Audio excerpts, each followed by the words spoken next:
The first funeral that I can remember attending was that of my great-grandmother, Ma Uris. I was about 4 or 5 years old, which isn't unusual in a Caribbean context where funerals and wakes are whole family gatherings, where relatives and friends would come together in the home of the deceased for 9 nights to mourn and pray and steward their transition from this plane to the next, but also to celebrate the life that they lived and the time that they spent here with us. There would be food and drinks and music and games and laughter and dancing and stories. But when we get to the funeral service at church is when everyone sombers up and really channels their grief. I remember so many of the grown-ups crying that day. But what stuck with me at Ma Uris's funeral was that it was the first time that I can remember seeing my mother cry. It wasn't until many years later that I learned that our maternal grandmothers carry us even from the time that they were pregnant with our mothers. And so my mother was grieving the passing of her grandmother, who was the first woman to carry her into this world. And I think in many ways this piece is me trying to process getting ready to be in that position, thinking about how I would grieve my own grandmother, my Oma Pamela, who is still very much with us, 87 years young, and I hope she stays that way for a very long time. She actually just called me before the show started today, which is just like Oma.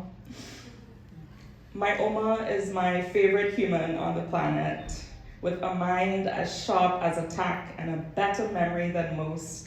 She has all the tea on everyone. Likely something to do with her phone going off all day with calls and texts from friends and family across time zones. She is the sweetest lady with the best jokes who would literally break down in tears at the knowledge of anyone else's pain. But if you say something she doesn't like, she would also throw you the wickedest cut-eye with no hesitation. My Oma speaks in tongues, which is to say that no single language could hold a full expression of hers, jumping from English to our Creole French patois to Dutch to Suriname, her words marking her life's journey through San Jose de Aruña to Paramaribo, where she migrated with my grandfather and their children back in the 60s. Her language is poetry. It charts a map of my own heritage and the woven fabric of our Trini-Caribbean identity. I love to just sit with her in her kitchen as she's cooking, sharing secrets and jokes, learning phrases in patois, and helping her with the cooking.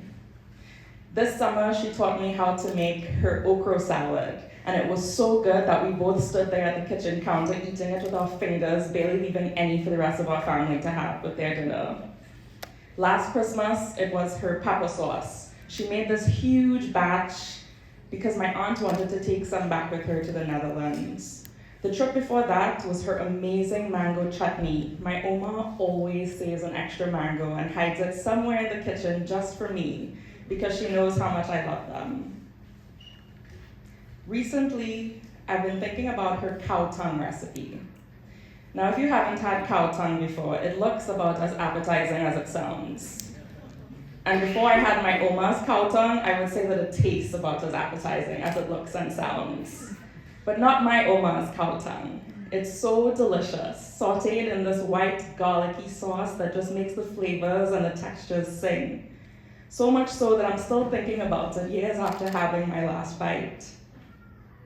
I remember my aunt asking her, where did you learn this recipe? Because we don't know anybody else in Trinidad or Suriname who knows how to cook cow tongue this way. Oma's face crinkled into a wry grin.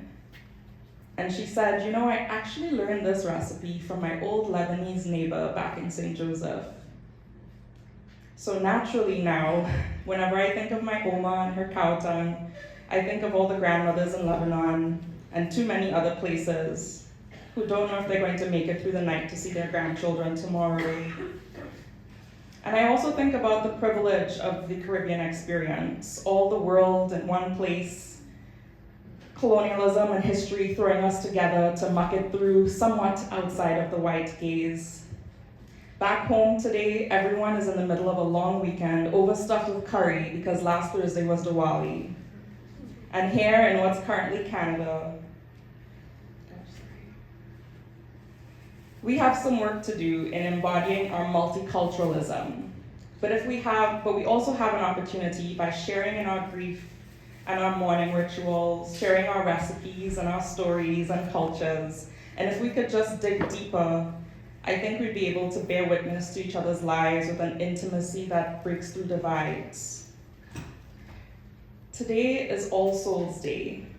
So if I were back home tonight, I'd be gathering with my relatives around my Eurus's grave, lighting candles, laying flowers, pouring a cup of rum, and singing hymns. We'd be telling stories to share with the younger ones who maybe don't remember her or weren't around when she was, so that we can carry these memories, these lessons, these traditions through the generations with grief and gratitude.